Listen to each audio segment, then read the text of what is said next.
Grammy Award-winning Nigerian musician Temilade Openiyi, popularly known as Tems, has won 2 awards on Wednesday. The Oscar-nominated diva bagged the award at the ELLE Awards in London, United Kingdom on September 6, 2023. Tems was on ground to receive her laurel, which was presented by British Academy Film Award-winning actress Naomi Aki and BBC Radio 1 presenter Julie Adenuga.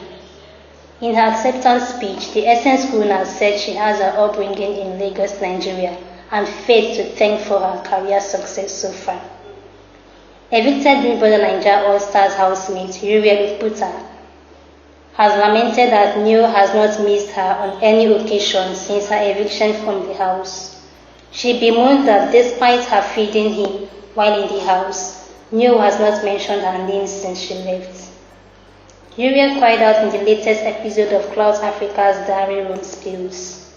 Recall that Uriel, while still on the show, revealed that she and Neo kissed at every given opportunity, particularly weekends.